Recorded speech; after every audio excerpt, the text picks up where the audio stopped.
The cacophony of Westport International Airport faded into white noise as Officer Sarah Miller scanned the crowded terminal. Just another Tuesday morning patrol with Storm, her German Shepherd partner of 4 years. The departures hall teemed with bleary-eyed travelers clutching coffee cups, business people tapping impatiently at phones, families corralling excited children. "Easy day today, right, boy?" Sarah murmured, stroking Storm's sleek black fur. That's when she felt it. The sudden tension in Storm's body, the shift from relaxed to alert in a heartbeat.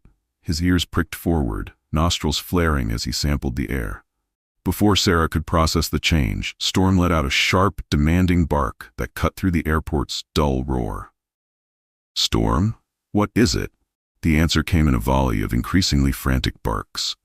Storm's eyes locked onto something across the terminal, his body rigid with certainty. Sarah followed his gaze to a couple standing near the international departures gate.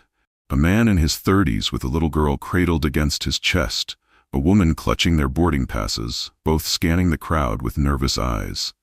Nothing about them seemed unusual. But Storm's barking grew more insistent. 15 years on the force had taught Sarah one certainty. Storm was never wrong. As she approached, the man's fingers tightened visibly around the child. The little girl hung limply in his arms, her face pallid, eyes closed. Not asleep. Something else. Something wrong. "Police officer," Sarah announced, her hand instinctively moving toward her holster. "I need to speak with you about your child." Leave a like and share your thoughts in the comments, along with the city you're watching from. Now, let's continue with the story. Sarah Miller hadn't always been the stern-faced canine officer whose reputation preceded her throughout the Westport Police Department. At 35, her once soft features had hardened into the determined expression of someone who'd seen too much. 15 years on the force, the last 4 with Storm, had earned her both commendations and the whispered nickname Bulldog Miller for her tenacity on cases involving children. Few of her colleagues knew the truth, that beneath her professional exterior lay a wound that never healed. 5 years ago, her younger sister Emily had vanished without a trace while walking home from college. Despite leveraging every resource available to a police officer, Sarah had found nothing. No body. No closure. Just an empty bedroom in her parents' house that nobody entered anymore. That loss had driven a wedge between Sarah and her older brother Michael. "You were too busy playing cop to watch out for her," he'd shouted during their last real conversation, 3 years ago at their father's funeral. Sarah had no defense. The guilt had become her constant companion. Storm had been her salvation. The German Shepherd had come into her life broken, rescued from an illegal dogfighting ring where he'd been starved and beaten. The department's K-9 trainer had deemed him too traumatized for service, but Sarah had recognized something in those wary brown eyes. She'd taken him home, spent countless nights on the floor beside him during his nightmares, rebuilt his trust, one gentle touch at a time. Their partnership had become legendary in the department. Storm had an almost supernatural ability to detect deception, to sense danger before it materialized. Together, they'd broken open 3 child abduction rings and located 17 missing children. Each rescue had felt like a small atonement for Emily. What nobody at the airport knew, what even Sarah didn't fully understand, was that they faced no ordinary kidnapping. The couple Storm had alerted to belonged to the White Lotus, an organization whose tendrils reached into every level of power.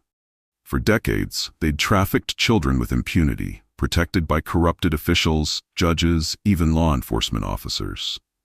Their clientele included some of the wealthiest and most influential figures in the country, including, though Sarah didn't yet know it, her own supervisor, Director Thomas Brooks, whose friendly smile masked the soul of a man who'd arranged the disappearance of dozens of children, Emily Miller among them.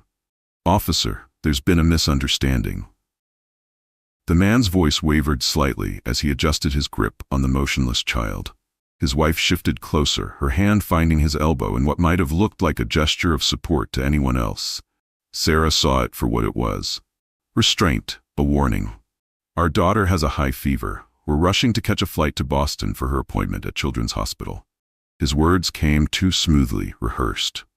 Storm continued barking, lunging against his leash with uncharacteristic aggression. Sarah had never seen him react this strongly. "Sir, I'll need to see some identification and the child's travel documents." Sarah kept her voice level, professional, even as her instincts screamed that something was terribly wrong. The little girl hadn't moved, hadn't reacted to Storm's loud barking.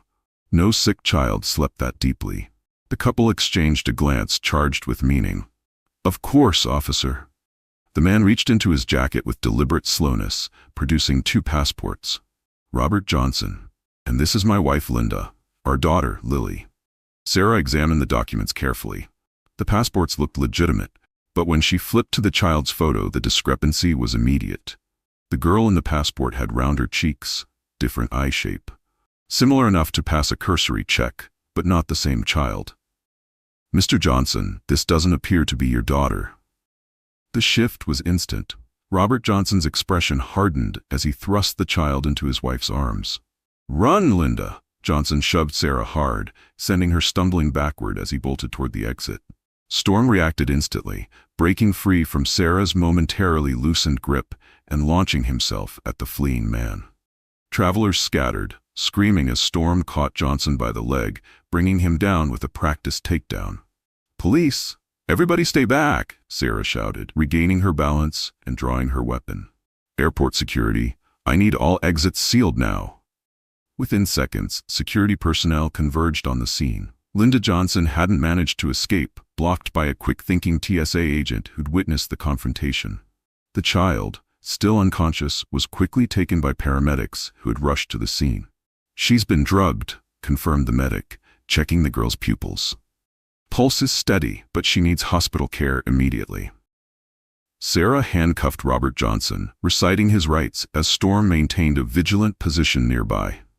"Robert Johnson, you're under arrest for kidnapping and child endangerment. You have the right to remain silent."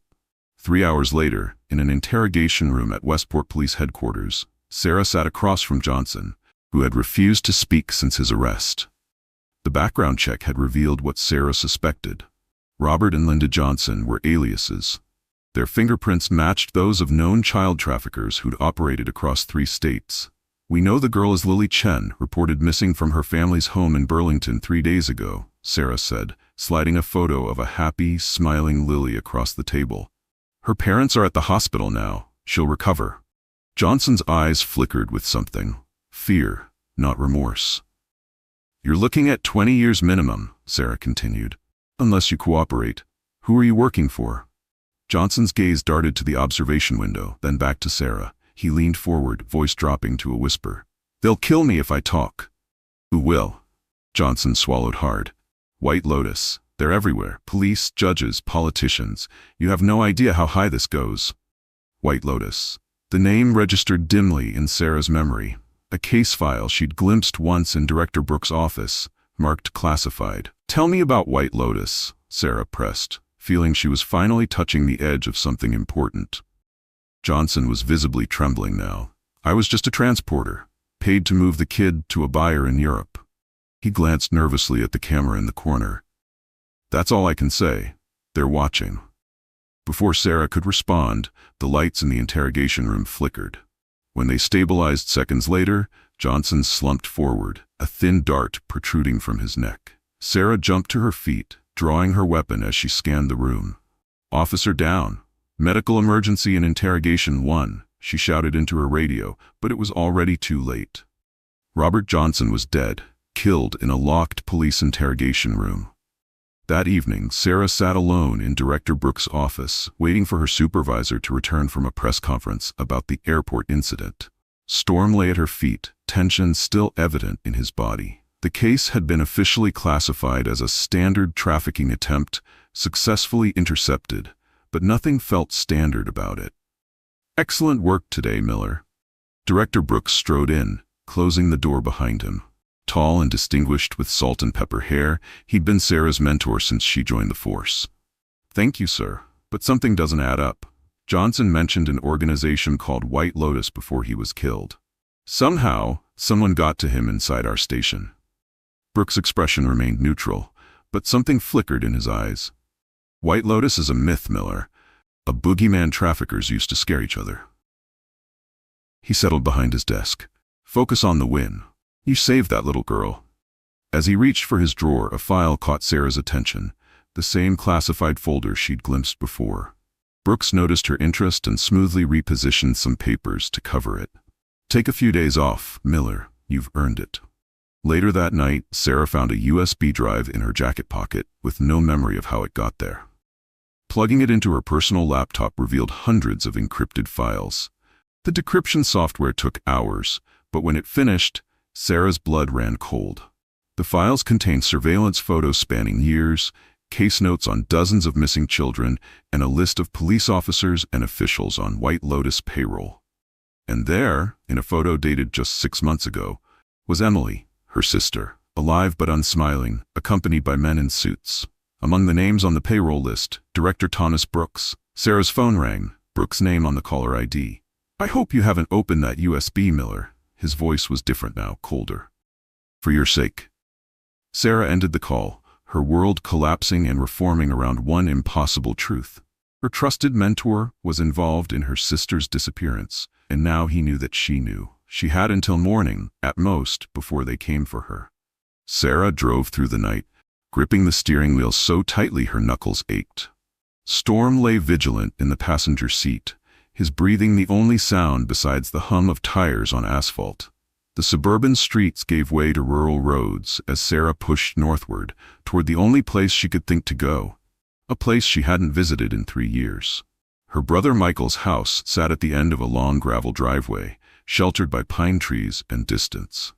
At 2 a.m., a single light burned in the kitchen window. Sarah parked behind the house, out of sight from the road, and approached with Storm at her heel. She hesitated before knocking. The last time she'd seen Michael had been at their father's funeral, where grief and blame had erupted into harsh words that still echoed in her memory. You were too busy being a cop to look out for her, he'd said of Emily. The worst part was, he wasn't entirely wrong. The door opened before she knocked. Michael Miller stood silhouetted against the warm light, his 6'2" frame thinner than she remembered, his hair shorter, military short. His expression shifted from surprise to concern when he saw her face. Sarah, what the hell? I need help, Mike. Her voice cracked. I didn't know where else to go. Something in her tone must have reached him. He stepped aside, then froze at the sight of Storm. The dog stays outside. Storm goes where I go, Sarah said firmly. He's the reason I'm still alive. A tense moment passed before Michael relented with a curt nod. Fine, but I just cleaned the floors. Inside, the house reflected Michael's military precision. Everything in its place, surfaces gleaming. Framed photographs lined one wall. Michael in his Special Forces uniform, their parents on their 30th anniversary, Emily at her high school graduation, laughing at something off camera. Sarah's absence from the family gallery wasn't lost on her. You're in trouble, Michael said. Not a question. Sarah placed her laptop on the kitchen table and opened the USB files. Emily's alive, Mike. His face drained of color. What? I found her. Or at least, I found proof she's alive. She was taken by an organization called White Lotus. Sarah pulled up the surveillance photo. This was taken 6 months ago. Michael's stoicism crumbled as he stared at the image of their sister. Older, thinner, her eyes somehow different, but unmistakably Emily. He gripped the edge of the table. Who are they? What do they want with her? They're child traffickers with connections everywhere, including my department. Sarah showed him the payroll list. My own supervisor is involved. Jesus Christ, Sarah. Michael ran a hand over his face. You realize what this means? If they've infiltrated the police, you can't trust anyone. I know. She met his gaze directly. That's why I came to you. The unspoken question hung between them. After everything, could they trust each other? Michael broke the silence first. I have contacts from my time in Delta Force. People who operate outside official channels. Let me make some calls. The fragile peace was shattered by Storm's sudden growl. Headlights swept across the living room wall as a vehicle pulled into the driveway. Police? Sarah whispered, peering through the blinds. I was followed. Michael's transformation was instant, the civilian brother vanishing as the soldier emerged. He moved with practiced efficiency, retrieving a shotgun, the hidden compartment beneath the coffee table. Basement. Now. They descended into darkness just as a sharp knock sounded at the front door. Michael hit a switch that revealed not a typical basement, but a fully equipped safe room. Communications equipment, weapons, supplies. Sarah raised an eyebrow. Paranoid much? Prepared. Michael corrected, activating a monitor that showed the police officers on his porch through a hidden camera. And right now, you should be grateful for it. They watched as the officers searched the main floor after receiving no answer, then departed with suspicious glances at Sarah's car. They'll be back with a warrant, Sarah said. By then, we'll be gone. Michael was already packing essential gear into duffel bags. I've got a cabin upstate, off-grid, defensible. Mike, I can't drag you into this. If they connect you to me, stop. Michael zipped a bag with unnecessary force. Emily is my sister too. I failed her once. I won't do it again. The words hung in the air, raw with old pain. We both failed her, Sarah admitted quietly. Michael paused, then nodded once, the closest thing to reconciliation they could manage in the moment. My contact will meet us at the cabin tomorrow night. Jack Wilson, we served together. He works intelligence now, has access to databases we don't. Can we trust him? With our lives, I have. By dawn, they were northbound in Michael's SUV, Sarah's car abandoned. Storm rode in the back, alert despite the sleepless night. Sarah dozed fitfully, jolting awake each time the vehicle slowed. The USB drive felt impossibly heavy in her pocket, a small device carrying the weight of terrible truths. The cabin proved to be more compound than retreat. A main building with clear sight lines in all directions, surrounded by motion sensors. Michael activated upon arrival. While he secured the perimeter, Sarah reviewed the USB files again, searching for any clue to Emily's location. There's a pattern here, she murmured to Storm, who lay beside her, head on paws. Multiple abductions near private airports, children transported quickly out of the country. But Emily wasn't taken overseas. She's still here, in these photos. When Jack Wilson arrived that evening, Sarah understood immediately why Michael trusted him. The intelligence officer moved with the same contained energy as her brother, his assessment of her both professional and compassionate. Your sister's case may be connected to several I've been tracking, Wilson said, examining the USB data on a secure laptop. White Lotus operates like a corporate entity, completely compartmentalized. The recruiters never meet the transporters. The transporters never meet the buyers. He pointed to a document. But they all use the same facilities for temporary holding. Based on the background details in this photo of your sister, I believe she's being held here. His finger tapped a location on a digital map. Lakewood Research Center. Officially a pharmaceutical testing facility. What's the security like? Michael asked, already thinking tactically. Tight, but not impenetrable. The real challenge is that it's legally protected. They have legitimate research operations as cover. Sarah studied the satellite image of the facility. We need to confirm Emily's there before we move. Reconnaissance first, Michael agreed. Then extraction planning. Wilson looked between them. You understand what you're proposing? This isn't a sanctioned operation. If you're caught, best case scenario is prison. Worst case. He didn't need to finish. Sarah thought of Lily Chen's vacant eyes in the airport, the dart in Robert Johnson's neck, the surveillance photo of Emily, alive but changed. She thought of 5 empty years searching, the hollowness that had become her normal. I understand exactly what I'm proposing, she said. I'm getting my sister back, whatever it takes. The three of them bent over the maps, planning an infiltration of a facility guarded by people who had already proven they could reach inside police headquarters to silence a witness. The stakes were impossibly high, the odds against them substantial. But for the first time in 5 years, Sarah had something she'd lost the night Emily disappeared. Hope. Storm rested his muzzle on her knee, sensing her resolve. Tomorrow, they would begin the dangerous work of finding the truth about White Lotus and bringing Emily home. Dawn broke over Lakewood Research Center, painting its modern glass facade in golden light that belied the darkness Sarah knew lurked within. Positioned on a wooded ridge half a mile away, she studied the facility through high-powered binoculars. Storm lay beside her, perfectly still, as if he understood the gravity of their mission. 4 guards at the main entrance, rotating shifts every 2 hours, she murmured into her comm device. Loading dock on the east side seems less monitored. Copy that? Michael's voice crackled back. He was stationed at the opposite ridge, building their surveillance picture piece by piece. I count 8 external cameras covering the perimeter, probably more we can't see. Jack Wilson's voice joined the conversation from his position monitoring their communications from the makeshift command center in a rented cabin 5 miles away. According to the building plans I accessed, there should be a service entrance on the northwest corner, primarily used by maintenance staff. Security might be lighter there. Sarah shifted her binoculars to the indicated area. Confirmed. Single guard. Looks bored. That's our way in. The plan took shape over 12 hours of meticulous observation.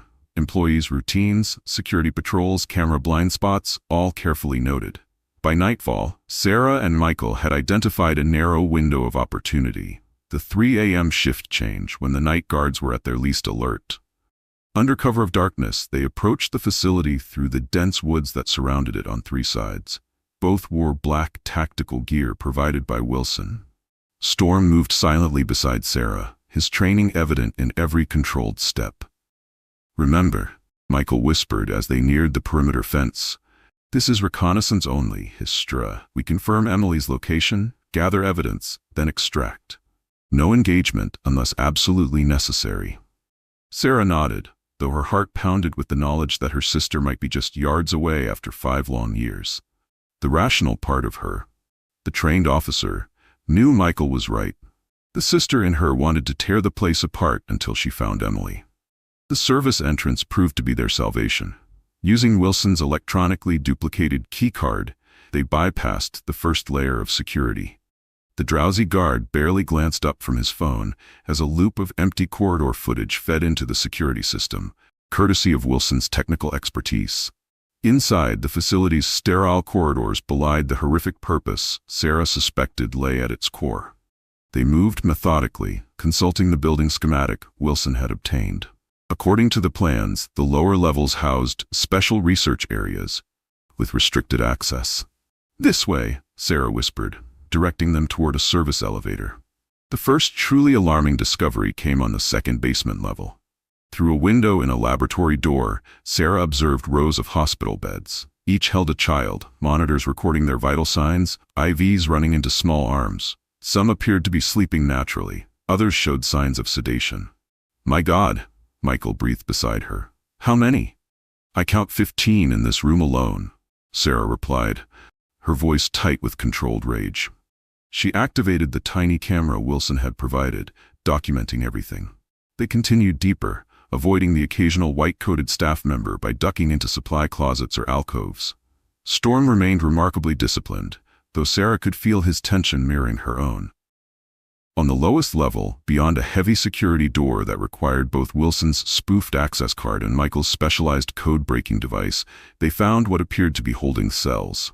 Unlike the hospital-like setting above, these rooms were Spartan: a bed, toilet, sink.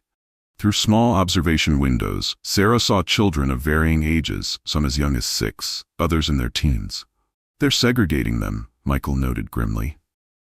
"The ones upstairs must be newer acquisitions. These look like longer term." He trailed off as Sarah stopped abruptly, her face draining of color. Through one of the observation windows, a familiar face, older, thinner, but unmistakable. Emily's room was at the end of the corridor. "It's her," Sarah whispered, her voice breaking despite her efforts to maintain composure. "Mike, it's Emily." The girl, no, young woman now, sat cross-legged on her bed, staring at nothing. Her once vibrant brown hair hung limply around a face that had lost its softness. Even from a distance, Sarah could see that something essential had changed in her sister's eyes. "We found her," Michael said, equal parts elation and horror in his voice. "Sarah, we actually found her." The moment of triumph was shattered by Storm's sudden alertness. His ears pricked forward, body tensing in warning seconds before the alarm blared throughout the facility. "We've been made." Michael snapped, instantly shifting to combat readiness. "Abort mission, now." "I can't leave her," Sarah protested, moving toward Emily's door. "She's right there. And we'll come back for her." Michael gripped her arm.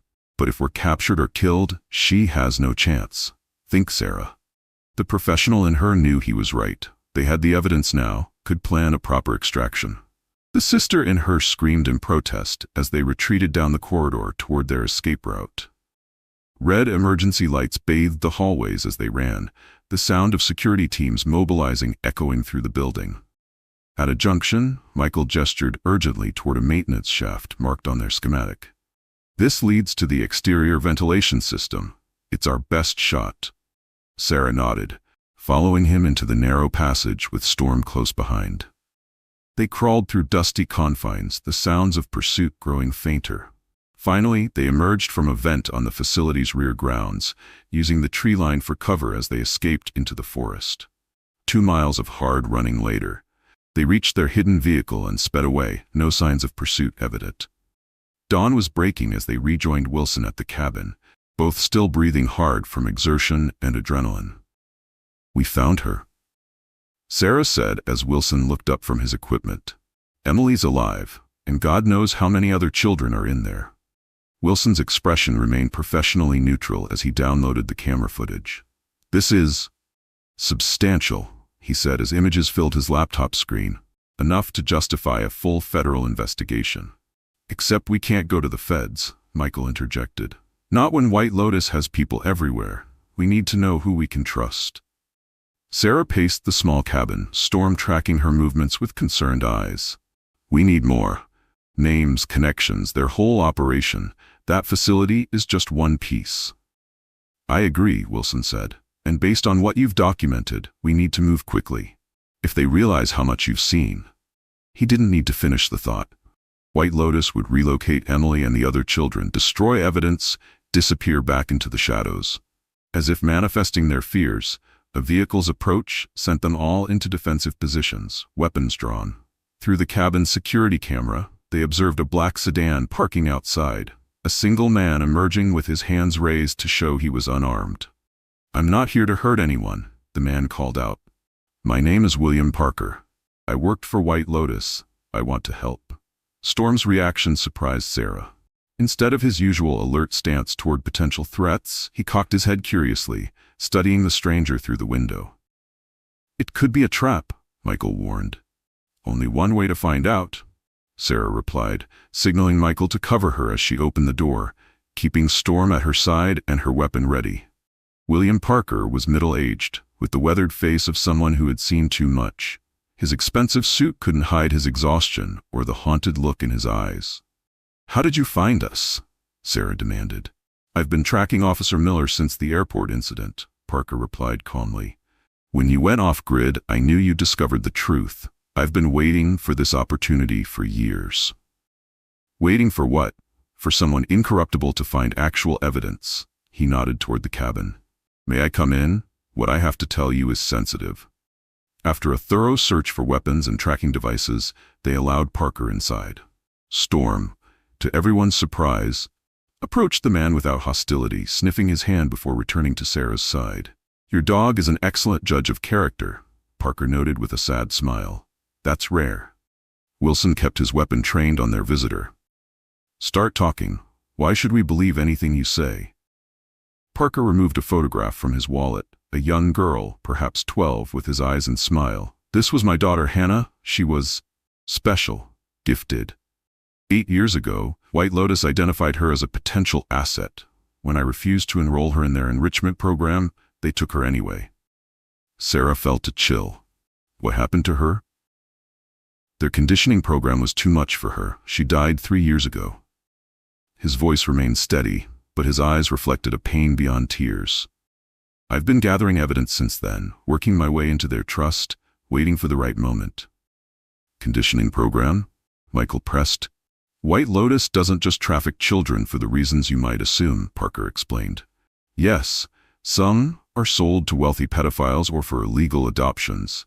But the special ones, the ones like your sister, Officer Miller, are kept for something else." Sarah tensed. "How do you know about my sister?" "Because she's considered their greatest success story. Project Alpha, they call her." Parker met Sarah's gaze directly. "They're training these children to be perfect operatives, future assets in politics, law enforcement, business. Children whose loyalty has been reprogrammed. Your sister has shown remarkable aptitude." The words landed like physical blows. Sarah thought of Emily's empty expression through that window. "You're saying they brainwashed her?" "Systematically, over years. breaking down identity, rebuilding loyalty to the organization. Parker's clinical description made it somehow more horrifying. The children you saw in the medical ward are in the early stages, assessment and initial conditioning. The ones in cells are further along, nearly ready for placement. Michael's expression darkened. Placement where? Foster homes with White Lotus members, prestigious schools, political internships. They're playing the long game, cultivating assets they'll activate years or decades later. Parker leaned forward, and they're accelerating their timeline. In 72 hours, they're moving the entire operation offshore, somewhere beyond U.S. jurisdiction. Sarah exchanged alarmed glances with Michael and Wilson. 3 days? There's a final leadership meeting tomorrow night at Lakewood. Everyone will be there, including Director Brooks. Parker produced a small device from his pocket. This contains security codes, building schematics, personnel files, everything you need to take them down. But after tomorrow, this opportunity vanishes. Wilson took the device cautiously. Why give this to us? Why now? Because I've spent 3 years working my way into their inner circle, and even I can't get all the children out alone. Parker's composure finally cracked. I couldn't save my daughter, but maybe I can help you save your sister and the others. Storm had settled at Sarah's feet, his earlier tension gone, a telling endorsement from an animal who had never been wrong about character. How do we know this isn't a setup? Michael insisted. Parker activated a small projector he carried, displaying a live security feed from Lakewood. Real-time access to their systems. You can monitor their preparations, verify what I'm telling you. The feed showed Emily's room, where she now stood by the window, looking out at nothing. The sight of her sister, so close yet unreachable, tore at Sarah's heart. If we do this, Sarah said slowly, we need a proper plan. Not just for Emily, but for all the children. And afterward, Michael added, these people need to face justice. Parker's laugh held no humor. Justice is complicated when the guilty include federal judges, congressmen, police chiefs, the kind of people who never face consequences. Everyone is accountable under the law, Sarah insisted, the officer in her still clinging to what she'd once believed. Then help me prove it, Parker challenged. Tomorrow night we can expose the entire operation. The makeshift team gathered around the table, an unlikely alliance formed by shared purpose. A police officer and her canine partner, a former Delta Force operative, an intelligence agent, and a repentant insider. The odds remained starkly against them. A handful of people against a powerful, entrenched organization with seemingly unlimited resources. As they planned through the night, Sarah kept returning to the live feed of Emily's room. Once, her sister looked directly at the camera, and for a fleeting moment, Sarah thought she saw a flicker of the girl she'd known, a momentary defiance in those altered eyes. I'm coming for you, Sarah whispered to the image. Hold on, Emily, just one more day. Whether her sister was still somewhere inside the person White Lotus had created remained to be seen. But tomorrow night, Sarah would fulfill the promise she'd made to herself 5 years ago. She would bring Emily home. Or die trying. Storm pressed against her leg, sensing her determination. Together they would face whatever waited at Lakewood, and finally learn the full truth about White Lotus. The final hours before the raid passed with excruciating slowness.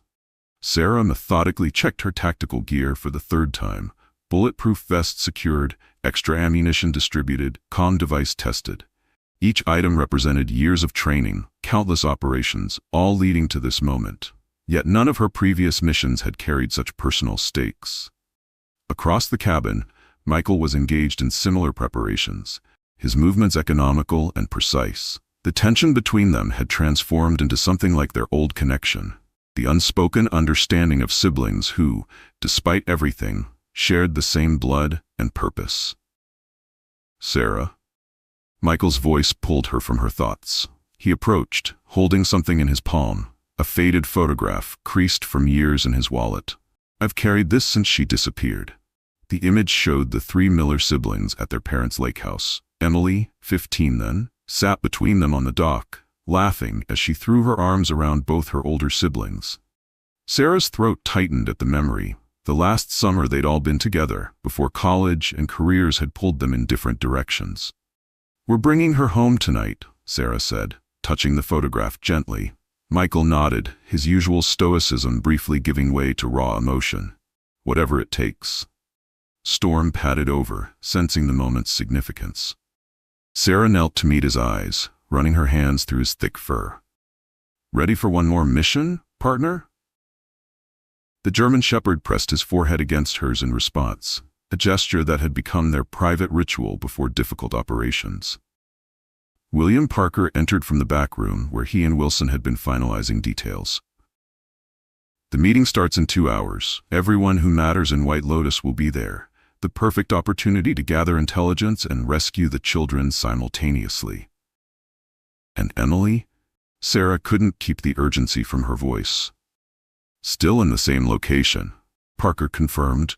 They've increased security around the facility, but the access codes I provided should still work. Wilson joined them, spreading the final operation plan on the table. We'll approach from multiple vectors. Parker will enter normally, maintaining his cover. His security clearance gets us past the first layer of defense. He traced a route on the building schematic. Sarah and Storm will focus on locating and extracting the children from the lower levels, while Michael and I secure the meeting room and gather evidence on the leadership. What about backup? Michael asked. 4 of us against an entire facility. Those aren't promising odds. Wilson hesitated. I've contacted 2 former colleagues I trust implicitly. They'll be positioned outside as emergency extraction, but they can't officially be involved. If this goes wrong, none of us can expect government protection. The reality of what they were attempting settled over the room. They were about to assault a facility run by people with connections throughout law enforcement and politics, with only minimal backup and no official sanction. Last chance to back out? Parker said quietly. Once we begin, there's no turning back. Sarah thought of Emily's vacant eyes through that observation window, of 5 years searching while her sister was held captive. She thought of the other children, 15, 20, more, waiting for someone to save them. I've been waiting 5 years for this night, she said. I'm ready. As dusk fell, they moved out in 2 vehicles, taking separate routes to avoid detection.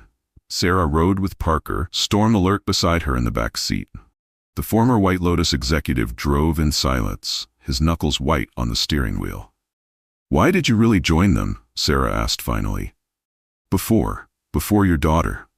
Parker's expression tightened. The same reason many do. Money, influence, the allure of being part of something powerful and invisible.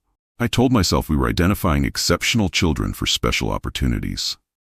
His voice turned bitter. By the time I understood what was really happening, I was already compromised. They had evidence of my involvement that would have sent me to prison. And now I don't care what happens to me. His gaze met hers briefly in the rearview mirror. When you've lost a child, your own survival becomes secondary. Sarah understood that sentiment more than she cared to admit. The past 5 years had been a half-life, going through the motions while her search for Emily consumed everything that mattered. Lakewood Research Center appeared on the horizon, its windows illuminated against the darkening sky. Luxury vehicles filled the parking area, the White Lotus leadership arriving for their meeting. Right on schedule, Parker murmured, turning onto the access road. Remember, once we're inside, we'll have approximately 40 minutes before the security systems automatically reset. After that, the codes won't work. They parked in Parker's reserved space, close to a service entrance. Through her earpiece, Sarah heard Michael confirming his position at the rear of the facility. Wilson's voice followed, reporting that their minimal backup was in place. Ready, Officer Miller? Parker asked, his hand on the door. Sarah nodded, giving Storm the hand signal that shifted him into operational mode. His posture changed subtly, alertness replacing casual obedience. Ready. Parker's access card worked exactly as promised, admitting them through a side entrance monitored by a single guard who nodded respectfully at Parker. Evening, sir? Working late again? Parker replied casually. This is Dr. Warner and her service animal. Specialized consultation for Project Alpha. The lie flowed smoothly, requiring no documentation. Sarah realized with discomfort how much trust and authority Parker's position commanded. How easily the systems designed to protect children could be subverted by those with the right credentials. Once inside, they moved swiftly through service corridors, avoiding the main hallways where executives were arriving for the meeting. Sarah's pulse quickened as they descended to the lower levels where she had seen Emily. "Michael, Wilson, what's your status?" she whispered into her comm. "In position outside the conference room," Michael responded. "Leadership still arriving. Brooks just entered the building." The name sent a surge of anger through Sarah. Her former mentor, the man she'd trusted with countless cases involving children, was at the heart of this. Parker led them to a security door that required both his keycard and a retinal scan. Beyond it lay the restricted area housing the children. "This is where we separate," he said, completing the scan. "The meeting starts in 5 minutes. I need to be there." "You're sure the extraction route will be clear?" Sarah confirmed, checking the small tablet showing the building's layout. "The southeast stairwell connects directly to the loading dock. Security is minimal there during meetings. Most guards are focused on protecting the leadership." Parker hesitated, then extended his hand. "Good luck, Officer Miller." Sarah shook it firmly. "Find out who's involved. We need names, evidence, everything." As Parker headed toward the executive elevator, Sarah and Storm moved deeper into the restricted area. Unlike their reconnaissance mission, they now moved with urgent purpose, no longer hiding their presence. The few staff members they encountered were swiftly but non-lethally neutralized, zip-tied, and secured in storage closets. The children's holding area was just as Sarah remembered, clinical and cold, more prison than medical facility. She approached the first observation window and saw a young boy, perhaps 8, sitting motionless on his bed. "This is Sarah," she spoke into her comm. "I've reached the children. Beginning extraction now." Wilson's voice came back immediately. "Copy that. Meeting is starting. Parker is in position. Michael is accessing their secure server room." Sarah studied the electronic lock on the first door. Parker had provided override codes for these systems, which she carefully entered into each keypad. The door hissed open. The boy looked up, his expression blank. "Are you my new handler?" The term chilled Sarah. "No, sweetheart, I'm a police officer. I'm here to take you home." Confusion flickered across his face. "Home?" "To your family," Sarah explained gently, kneeling to his level. "Do you remember them?" The blank look deepened, and Sarah realized with horror that he might not. How long had these children been subjected to whatever conditioning Parker had described? "Storm and I are going to help you and the other children," she said, modifying her approach. "First, we need to get everyone together. Can you help me?" The structure of the tasks seemed to reach him. He nodded hesitantly. One by one, Sarah unlocked the rooms, gathering a small group of confused children. Some responded with mechanical obedience, others with fearful silence. A few of the younger ones clung to each other, seeking comfort that had been denied them for too long. "Where's Emily?" Sarah asked a teenage girl who seemed more aware than the others. "Emily Miller?" "Alpha," the girl responded, using the project name. "Special quarters, end of the hall. They monitor her more closely." Sarah's heart raced as she approached the door Parker had identified as Emily's. Storm pressed against her leg, sensing her tension. The override code worked, the door sliding open to reveal an empty room. "She's not here," Sarah reported urgently into her comm. "Emily's been moved." Parker's voice came back, dangerously loud in the meeting he was supposed to be monitoring. "What? That's impossible. She was there an hour ago." A new voice cut across the comm channel. "Director Brooks. Looking for your sister, Miller? I'm afraid she's been relocated for her safety." Sarah froze. Brooks knew they were there. The operation was compromised. "Sarah, get those kids out now." Michael's voice tense with urgency. "They know." Alarms blared throughout the facility. The children startled, some covering their ears, others retreating into themselves. Sarah made a split-second decision. "Change of plans. Moving to extraction point with the children we have. Michael, Wilson, fall back and cover our retreat." "What about Emily?" Michael demanded. "I'll find her," Sarah promised, her voice hard. "But first, these children need to get out." She organized the group, 11 children total, ranging from approximately 6 to 16 years old. The oldest ones helped with the youngest, forming a chain as Sarah led them toward the emergency exit Parker had identified. Storm took position at the rear, guarding their flank. Through her earpiece, she heard the chaos unfolding above, Shouts, running footsteps, the sound of Michael engaging with security personnel. Wilson's voice cut through, confirming he had downloaded critical files before security protocols locked down the system. "Parker?" Sarah called into her comm as she guided the children up the service stairs. Silence. "William Parker, respond." Nothing. They reached the loading dock level, finding it mercifully empty, as Parker had predicted. The extraction vehicle, a nondescript delivery van Wilson had arranged, waited just yards away across an exposed section of parking area. "Almost there," Sarah encouraged the children, some of whom were showing signs of physical fatigue. Whatever had been done to them had clearly affected their stamina. The night air hit them as Sarah pushed open the final door, ushering the children toward the waiting van. Wilson's trusted colleagues emerged from the vehicle, helping the youngest inside. Sarah counted as they boarded. 8, 9, 10, 11. All accounted for. "Sarah." Michael's voice crackled through the comm. "Brooks has Emily." Her blood turned to ice. "Where?" "Northwest exit. Heading for the helipad. Parker's down. Brooks shot him when his cover was blown." Sarah looked at the van full of rescued children, then back at the facility. An impossible choice. "Get them to safety," she told Wilson's colleague. "Storm and I are going after Emily." "Sarah, it's too risky," Wilson protested. "We have 11 children safe. We can come back for—" "I'm not leaving without my sister," Sarah cut him off. "Not again."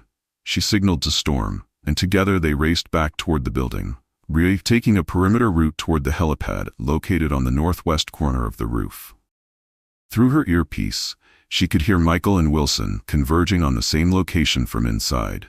The facility was in full lockdown now, security personnel visible through windows, sweeping the grounds with flashlights. Sarah stayed in the shadows, using her police training to remain undetected as she circled the building. Storm moved like a ghost beside her, his black fur blending perfectly with the darkness. She spotted the helipad as she rounded the final corner, brightly lit, a helicopter's rotors already beginning to turn. 3 figures moved toward it, 2 men in suits flanking a young woman. Emily. Even at a distance, Sarah recognized her sister's walk, the shape of her silhouette against the lights. One of the men was unmistakably Director Brooks, his arm firmly gripping Emily's elbow. "I have visual," Sarah whispered into her comm. "Northeast corner of the helipad. Brooks and Emily plus 1 guard, boarding now." "Almost there," Michael responded, breathing heavily. 30 seconds. It would be too late. The helicopter was ready for immediate departure.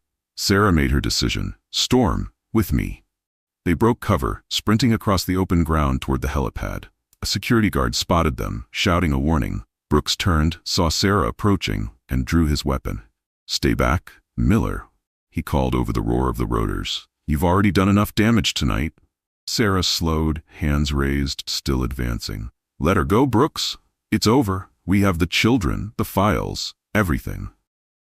Brooks laughed, though she couldn't hear it over the helicopter noise. His expression was clear enough, the confidence of a man who believed himself untouchable. "You have nothing," he shouted. "By morning, White Lotus will be operating from a new location, and you'll be a wanted fugitive who assaulted a government research facility. Who do you think they'll believe? The respected police director or the obsessed officer who never recovered from her sister's disappearance?" Emily stood unnaturally still beside him, her expression vacant. Did she even recognize Sarah? Was there anything left of her sister after 5 years of whatever they had done to her? "Emily," Sarah called desperately. "Emily, it's me. It's Sarah." No response, not even a flicker of recognition. Brooks smiled coldly, backing toward the helicopter with Emily in tow. "She doesn't know you anymore, Miller. Emily is gone. Alpha is ours." The helicopter door opened. Brooks moved to usher Emily inside. A shot rang out. Brooks stumbled, clutching his shoulder, his gun falling from suddenly nerveless fingers. Behind him stood William Parker, blood staining his expensive suit, weapon still raised. "Not this time," Parker gasped, clearly struggling to remain standing. No more children. The momentary distraction was all Sarah needed. She signaled Storm, a specific command they had practiced hundreds of times. The German Shepherd launched forward with explosive speed, targeting the second guard who was raising his weapon toward Parker. Storm's takedown was textbook perfect. The guard disarmed and pinned in seconds. Sarah sprinted to Emily, who stood eerily calm amid the chaos, seemingly detached from the violence around her. Emily. Sarah reached for her sister's face, searching those empty eyes for any sign of recognition. Emily, it's Sarah, your sister. I've been looking for you for 5 years. For a heartbeat, nothing. Then, a flicker. Something stirred in the depths of those vacant eyes. Confusion, then pain, then the faintest spark of memory. Sarah? The voice was rusty, uncertain, but unmistakably Emily's. Brooks, despite his wound, lunged toward them with desperate fury. She belongs to us. Michael appeared at that moment, emerging from the roof access door. His reaction was instantaneous, tackling Brooks with enough force to send them both crashing to the ground. The struggle was brief but vicious, ending with Brooks unconscious, and Michael securing him with tactical restraints. Emily? Sarah tried again, still holding her sister's face between her hands. Do you know who I am? The confusion in Emily's eyes deepened, then slowly cleared. Something long buried fought its way to the surface. You used to make pancakes, Emily whispered. On Sundays, with chocolate chips. Tears spilled down Sarah's cheeks. That's right. Every Sunday. You left. Pain laced the accusation. You weren't there. I know, Sarah admitted, her voice breaking, but I never stopped looking for you. Never. And I'm here now. Emily swayed slightly as if the weight of returning memory was physically challenging. Home? Sarah nodded, wrapping her arms around her sister for the first time in 5 years. Yes. We're going home. Storm pressed against both of them, his mission complete, his instincts having led them to this moment of reunion. Behind them, Wilson was securing the helipad while Michael administered first aid to the wounded Parker. The White Lotus meeting had been successfully raided, its leadership detained, their files secured. 11 children were already en route to medical care, and the long process of reuniting with families who had never stopped searching. And Emily, damaged, altered, but still somehow Emily, was alive in Sarah's arms. The road ahead would be long and difficult. Whatever had been done to Emily and the other children couldn't be undone in a single night. There would be therapy, setbacks, painful questions about what had happened during those 5 years. White Lotus had tentacles in high places. The legal battles would be fierce, but in this moment, illuminated by helicopter landing lights, as sirens wailed in the distance, Sarah allowed herself to feel something that had been absent for 5 long years: completion. The search that had consumed her life was over. Storm sat beside them, alert and vigilant even in victory. Sarah reached down to touch his head, including him in the circle of their reunion. Good boy, she whispered. The best partner anyone could ask for. As the first police cars arrived, summoned by Wilson's trusted contacts rather than through official channels, Sarah knew the night's work was far from over. There would be questions, debriefings, medical examinations. The children's long journey home was just beginning.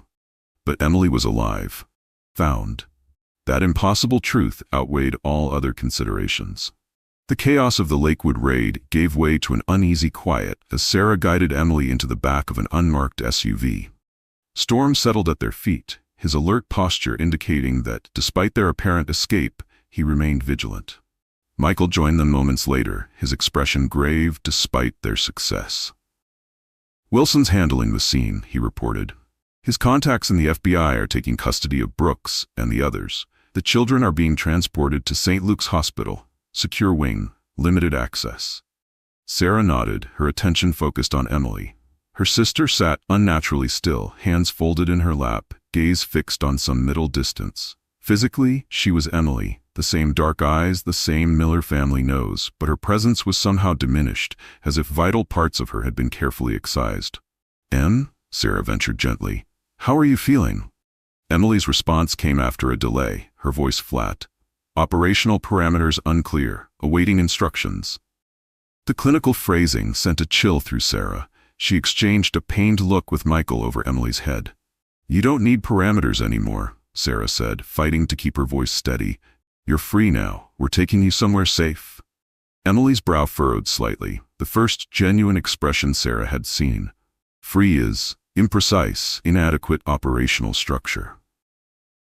As they drove through the night toward the secure medical facility Wilson had arranged, Sarah attempted various approaches: childhood memories, family jokes, gentle questions about what Emily remembered. Each was met with either blank confusion or the same disturbing, programmed responses.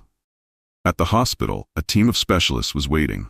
Doctors experienced with trauma victims, psychologists specializing in cult deprogramming, a federal marshal to ensure security. The other rescued children had already begun their evaluations. "We need to understand what they did to them," explained Dr. Eleanor Reeves, a silver-haired trauma specialist. "Based on initial assessments of the other children, we're looking at systematic identity erasure combined with loyalty conditioning, techniques typically seen in certain military programs or religious cults, but applied here with clinical precision over years." "Can it be reversed?" Michael asked bluntly. Dr. Reeves' hesitation spoke volumes. "Recovery varies case by case. The younger children show more resilience. Their original personalities seem more intact beneath the conditioning. For long-term subjects," she glanced toward Emily, who sat motionless in an examination room, watched through a one-way window, "we simply don't know yet." The evaluation process was grueling. Sarah remained present for as much as the doctors would allow, witnessing her sister's mechanical responses to questions, the absence of normal emotional reactions, the occasional emergence of what the doctors called training phrases, rehearsed responses that bypassed independent thought. On the third day, during a cognitive assessment, Emily suddenly seized up, her body going rigid before collapsing into violent convulsions. "She's seizing!" Dr. Reeves shouted, rushing to Emily's side. "Get a crash cart in here now." Sarah was ushered from the room as medical personnel swarmed in. She stood outside, Storm pressing against her leg in silent support, watching through the window as they stabilized her sister. Hours later, Dr. Reeves emerged, exhaustion etched in the lines of her face. "She's stable," she assured Sarah immediately. "But we found something concerning." Scans had revealed a small implant at the base of Emily's skull, undetectable except under specific imaging. "It appears to be some kind of monitoring device, possibly tied to her neurological system. We've seen similar devices in 3 of the older children." "What does it do?" Sarah demanded. "We believe it monitors their vital signs and location, essentially a sophisticated tracking device." "But there's more." Dr. Reeves hesitated. "The seizure was triggered when Emily began accessing certain memories. We think the device may include some kind of aversion component designed to prevent recovery of preconditioning memories." The implications were horrifying. "You're saying they put something in her brain that hurts her if she tries to remember who she is?" "In layman's terms, yes, and attempting to remove it without understanding its exact function could be dangerous." While Emily rested under sedation, Sarah joined Michael and Wilson in a makeshift command center they'd established in an unused hospital office. Parker was there as well, his shoulder bandaged from Brooks's shot, his face drawn with pain he refused medication for. "They prepared for this," Parker explained grimly. "Insurance against recovery or escape. The implants are proprietary White Lotus technology. There must be a way to safely remove them," Sarah insisted. Parker nodded. "There is. The specifications would be in the central database, the one housed at Lakewood's secured server room, which is now a crime scene crawling with federal agents," Wilson pointed out, "some of whom may be White Lotus sympathizers." The discussion was interrupted by Dr. Reeves. "There's someone you need to meet," she said, ushering in a thin teenage girl Sarah recognized from the rescue, one of the older children, perhaps 16. "This is Zoe," Dr. Bastet Reeves introduced. "She's asked specifically to speak with you, Officer Miller." Zoe's eyes held more awareness than Emily's, wounded but present. "Your Alpha's sister," she said simply. "Emily's sister." "Yes," Sarah confirmed, surprised at the use of Emily's real name. "You knew her?" "We shared quarters for 2 years. Zoe's voice was soft but steady. "They kept us together because we were both resistant, problem subjects requiring special handling." Hope flared in Sarah's chest. "She resisted? Emily fought back?" Zoe nodded. "More than any of us. That's why they moved her to isolation, increased her conditioning schedule. But she never completely broke. She used to whisper your name sometimes at night. Sarah, like a spell to remember who she was." The revelation broke something in Sarah, a dam of emotion she'd held back throughout the rescue and its aftermath. Tears came without warning, Storm immediately pressing closer in response. Emily made me promise, Zoe continued, that if anyone ever came looking for us, I'd tell them about the contingency protocol.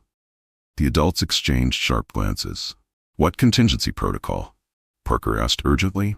If any high-value subject is extracted without authorization, the implants are remotely activated after 72 hours. They release. Zoe swallowed hard. She called it a dead man's switch. The implications hit Sarah like a physical blow. You're saying after 3 days, the implants will harm them? Kill them, Parker corrected grimly. It's consistent with their methodology. No loose ends. Sarah checked her watch with sudden dread. The raid had been nearly 60 hours ago. They had less than 12 hours before whatever failsafe in Emily's implant activated. How do we stop it? Michael demanded.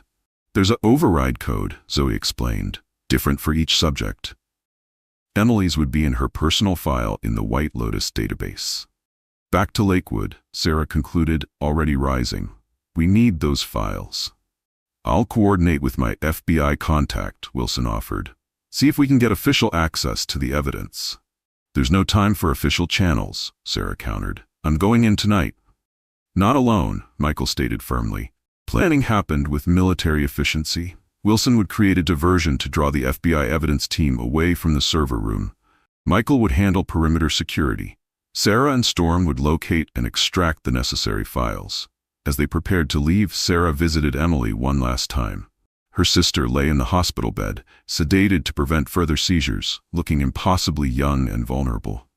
I'm going to fix this, Sarah promised, taking Emily's limp hand. Just a little longer, Em. Keep fighting. The return to Lakewood was surreal. The facility now illuminated by the harsh lights of a federal crime scene, evidence technicians processing every inch. Wilson's diversion worked perfectly. A reported security breach on the opposite side of the complex, drawing most personnel away from their target. Sarah and Storm moved silently through now familiar corridors, using Parker's credentials one final time to access the secure server room. The technical aspects went according to plan. Wilson had provided precise instructions for locating Emily's file and the implant deactivation protocols. What they hadn't planned for was Jack Wilson himself, waiting for them in the shadows of the server room. I'm sorry it came to this, Sarah, he said, stepping into the light with his weapon drawn.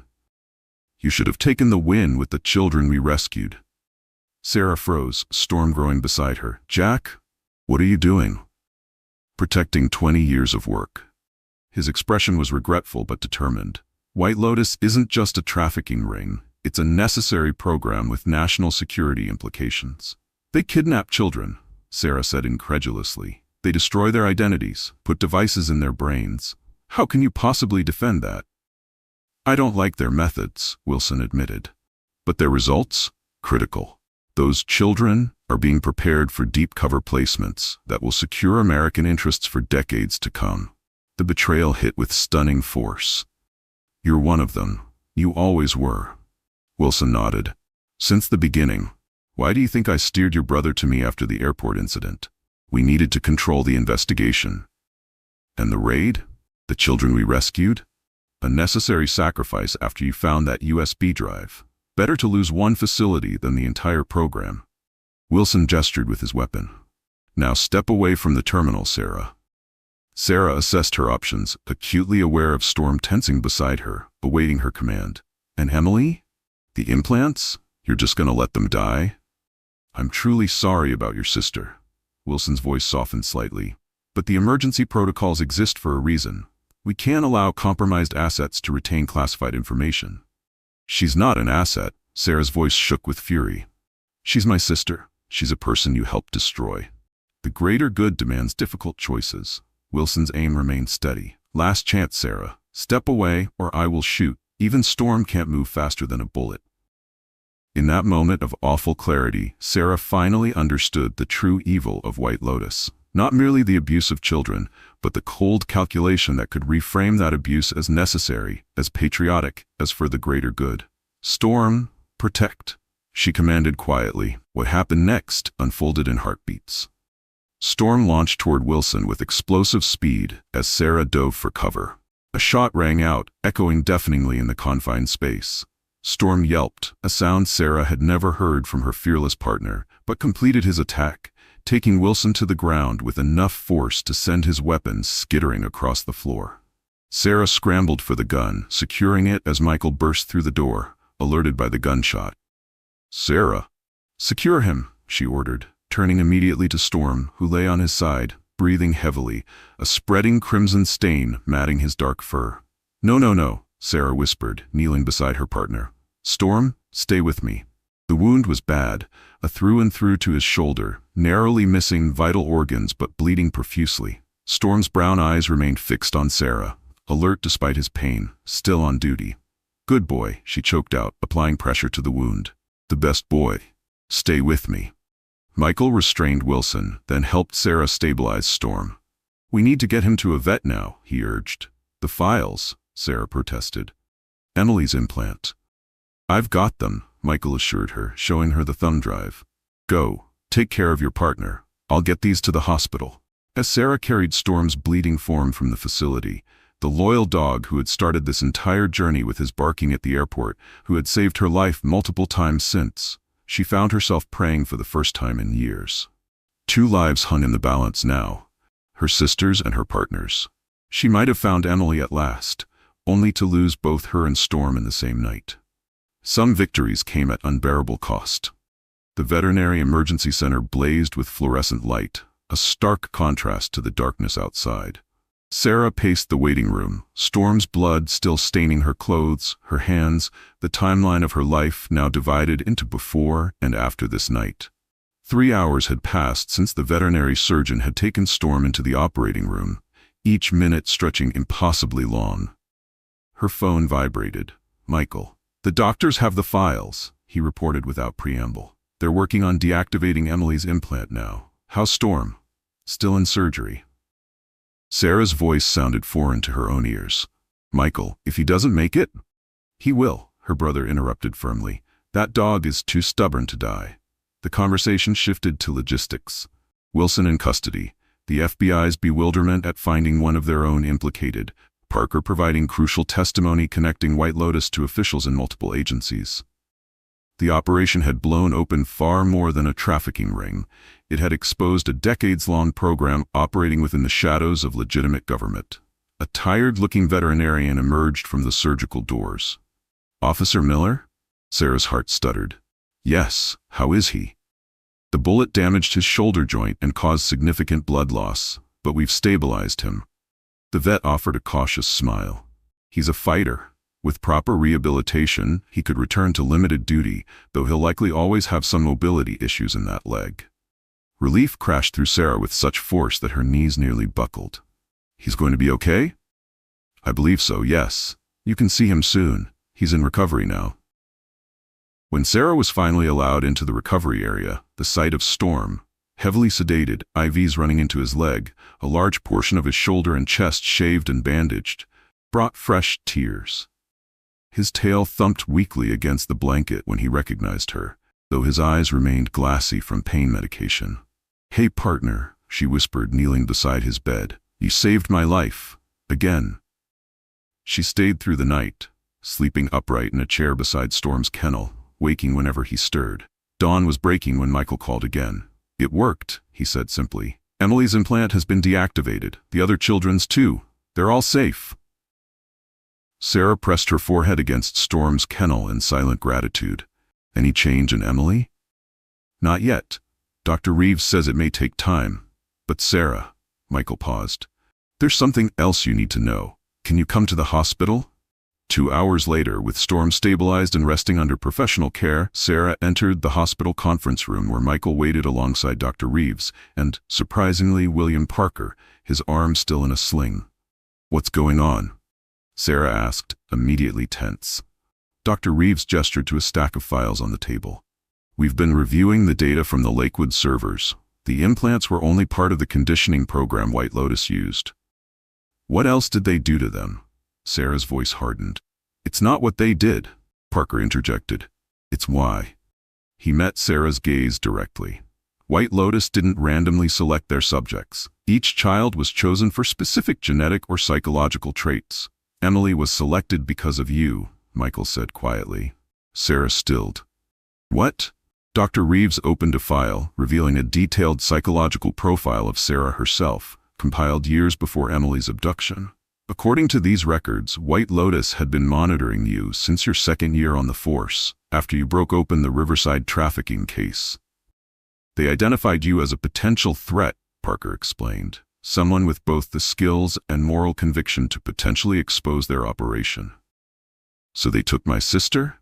Sarah's voice rose in disbelief. As what? Leverage? Insurance? Both, Parker confirmed, and as a way to neutralize you. They knew you'd focus all your energy on finding her, diverting your attention from other cases that might lead back to them. The revelation hit Sarah like a physical blow. They took Emily because of me. There's more, Michael said gently. Emily wasn't just a random victim. She was specifically conditioned as a failsafe against you. Dr. Reeves picked up the explanation. According to these files, if you ever got too close to White Lotus, they'd activate Emily, send her back to you, seemingly escaped or rescued. But once reunited with you, Parker continued, his expression grim, she was programmed to monitor your activities and report back. And if necessary, he didn't finish, but he didn't need to. The implication was clear in his pained expression. She was programmed to kill me, Sarah whispered, the horror of it washing over her. My own sister? The ultimate insurance policy, Parker confirmed. They knew you'd never suspect her, never protect yourself against her. Sarah sank into a chair, the weight of this knowledge threatening to crush her. All these years searching, the conviction that finding Emily would make everything right again, and now this. Her sister had been weaponized against her, her love turned into a vulnerability to be exploited. Does she know? Sarah finally asked. Does Emily know what they programmed her to do? We don't think so, Dr. Reeves said. This level of conditioning operates beneath conscious awareness. She wouldn't recognize these impulses as external programming. So what happens now? Sarah looked between them. How do we help her? How do we undo this? Dr. Reeves' serene expression softened with compassion. The same way we approach the other conditioning, carefully, gradually, with specialized therapy. Now that we understand the specific protocols used, we have a better chance of counteracting them. But until then, she's still... Sarah couldn't finish the sentence. A potential threat, yes, Parker said bluntly. I'm sorry, but you shouldn't be alone with her until the deprogramming has progressed further. Sarah stood abruptly, needing movement to process this devastating information. All this time, I thought finding her was the hardest part. She laughed bitterly. But this is just the beginning, isn't it? Recovery will take time, Dr. Reeves acknowledged, for all these children, but understanding exactly what was done to them is the first step toward undoing it. A nurse appeared at the door. Dr. Reeves, Emily Miller is asking for her sister. She seems different. They found Emily sitting upright in her hospital bed, her eyes clearer than they had been since the rescue. When she saw Sarah, something flickered across her face, confusion, recognition, fear. Sarah? Her voice was small, uncertain, but unmistakably more present than before. Sarah approached cautiously, acutely aware of Michael and Dr. Reeves hovering nearby, ready to intervene if necessary. I'm here, Em. I remember. Emily's brow furrowed with concentration. Pieces, fragments. They wanted me to hurt you. Tears welled in her eyes. I don't want to hurt you. The admission, both heartbreaking and hopeful, suggested Emily was becoming aware of her programming, which Dr. Reeves had indicated was an essential first step in overcoming it. You won't, Sarah assured her, maintaining a careful distance despite her desire to embrace her sister. We're going to help you, Em.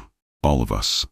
In the days that followed, as Storm began his recovery at the veterinary center and Emily continued her therapy at the hospital, the full scope of the White Lotus operation unfolded in the media. The files Wilson had inadvertently helped them secure proved devastating.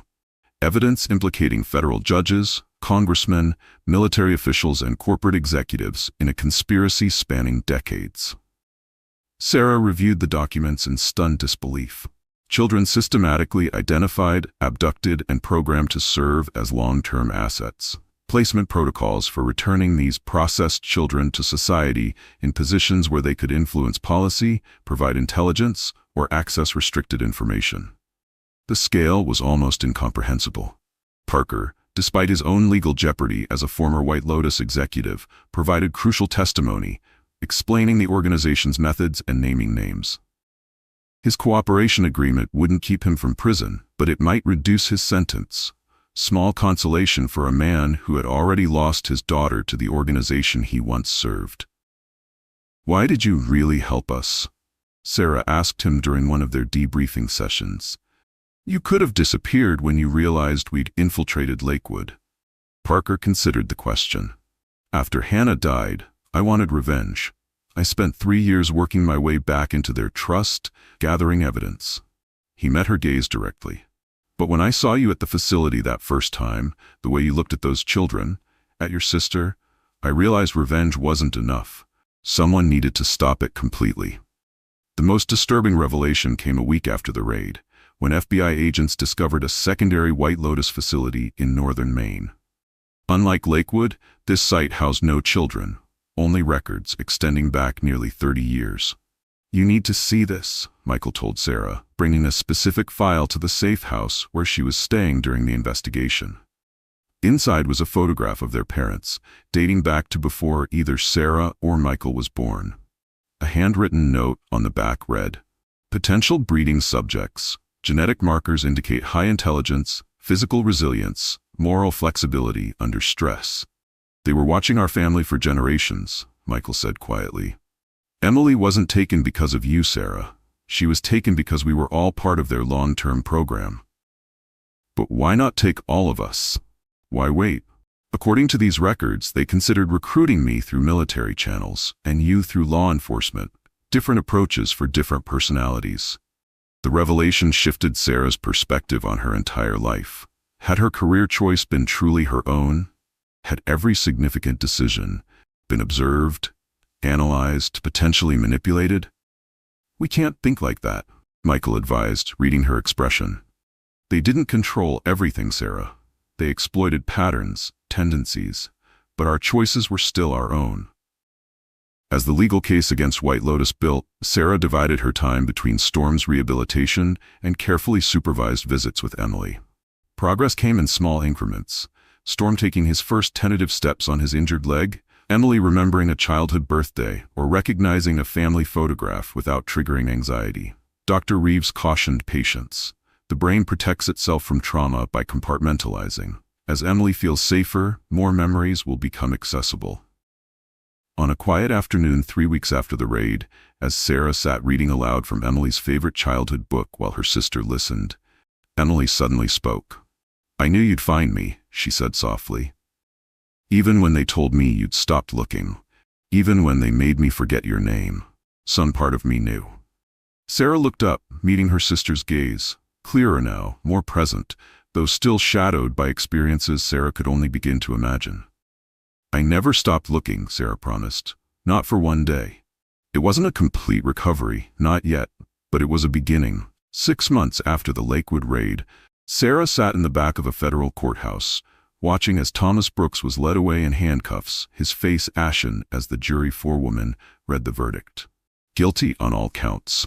The former police director didn't look at Sarah as he passed, though she knew he was aware of her presence. She had been there every day of the trial, bearing witness. The White Lotus prosecutions had become the most significant human trafficking case in American history. The proceedings followed by media worldwide. Sarah had testified 3 times, recounting the airport encounter with Robert and Linda Johnson, the discovery of the USB drive, the raid on Lakewood. Each time she had felt the weight of Emily's presence in the courtroom, her sister watching from the back row, supported by a trauma counselor and Michael. "That's 14 convictions now," remarked the federal prosecutor, joining Sarah as the courtroom began to empty, with more trials scheduled through next year. "And the ones who got away?" Sarah couldn't keep the edge from her voice, thinking of the files that implicated prominent figures who remained untouched by justice, protected by wealth, connections, or strategic government interests. The prosecutor's expression tightened. "We're building cases where we can. Some battles take longer than others." Outside the courthouse, reporters clamored for statements. Sarah slipped out a side entrance where Michael waited with their car. Storm occupied the back seat, his posture alert despite the visible scar tissue around his shoulder and the slight favoring of his right front leg. "How'd it go?" Michael asked as she settled into the passenger seat. "Brooks is going away for life." Sarah gazed out the window as they pulled away from the courthouse. Small victories. The past 6 months had been a careful balancing act, participating in the prosecutions while helping Emily rebuild her life and managing her own unexpected status as a public figure. The Miller siblings had become reluctant symbols of the fight against trafficking, their family's story highlighting both the horror of White Lotus and the possibility of recovery. They drove in companionable silence to St. Mary's Rehabilitation Center, where Emily had been living for the past 4 months. The facility specialized in trauma recovery, providing a structured environment where former captives could gradually relearn independence. Emily was waiting for them in the garden, her hair longer now, her face fuller than the gaunt mask Sarah had found at Lakewood. At 23, she looked both younger than her years and impossibly old, innocence and hard-won wisdom coexisting in her expressions. "Brooks?" she asked as Sarah approached. "Guilty. All counts." Emily nodded once, absorbing the news with the measured reaction that characterized her now, emotions carefully examined before being expressed. "Good." Storm limped eagerly to Emily's side, receiving the gentle ear scratches he had come to expect from her. The German Shepherd's recovery had paralleled Emily's in many ways. Physical therapy alongside psychological healing, gradual returns to function, limitations accepted and accommodated. "Ready for lunch?" Sarah asked, the weekly ritual now comfortable between them. The diner they frequented was accustomed to their presence. The staff knew to seat them in the quiet corner booth, to approach slowly, to accommodate Storm's service dog vest without question. Small considerations that made public outings manageable for Emily, who still struggled with crowds and unexpected noise. "I had another memory this morning," Emily mentioned as she methodically arranged her silverware into precise alignment. "From before. Dad teaching me to ride a bike in the driveway." Sarah smiled, recognizing the significance of this particular memory, not one that had been shared during therapy or family discussions, but one Emily had recovered independently. "You were so determined. Refused training wheels even though you kept falling." "Stubborn," Emily acknowledged with the hint of a smile. "Family trait." Their conversations had evolved over months, from the initial halting exchanges to something approaching normalcy, albeit with boundaries and triggers they all navigated carefully. Emily rarely spoke directly about her years with White Lotus, though Sarah knew she discussed those experiences in therapy. Instead, their shared focus remained on rebuilding. Memories recovered, new experiences created. After lunch, they collected Emily's belongings from her room at St. Mary's. The small duffel contained everything she currently owned in the world: clothing, books, a journal, the carefully selected photographs of family that had helped anchor her recovery. "Nervous?" Sarah asked as they loaded the bag into Michael's car. Emily considered the question with characteristic thoughtfulness. "Yes, but ready, I think." Today marked a significant transition. Emily's discharge from the residential facility to Sarah's home, a step toward independent living they had been planning for months. The house had been carefully prepared. A private bedroom with multiple exit points to prevent feelings of confinement. No locked doors except by Emily's choice. A security system she could control. "Storm and I are excited to have you," Sarah assured her. "And remember, Michael's just 15 minutes away if you need space from me." The drive to Sarah's house passed with idle conversation. Michael discussing his new security consulting business, Sarah sharing anecdotes about Storm's gradual return to modified duty. The deliberate normalcy of their exchange was itself a kind of therapy, practicing family rhythms long disrupted. Sarah's home, once a sparse reflection of her single-minded focus on work, had been transformed in preparation for Emily's arrival. Warm colors replaced institutional beige, comfortable furniture invited relaxation, and carefully chosen photographs chronicled the Miller family history, the happy years before Emily's abduction alongside new images from her recovery. "This is yours," Sarah said, opening the door to Emily's room. "Change anything you want." Emily stood in the doorway, surveying the space without entering, a habit Sarah had noticed, the need to assess environments before committing to them. "It's perfect," she finally said, stepping inside tentatively. Storm followed, performing his customary room check before settling on the rug beside the bed, establishing it as safe territory. That evening, as they prepared dinner together, the ordinary domestic scene felt both miraculous and fragile. 6 months earlier, Emily had been a programmable asset in a shadowy organization. Sarah had been a police officer singularly focused on a 5-year search.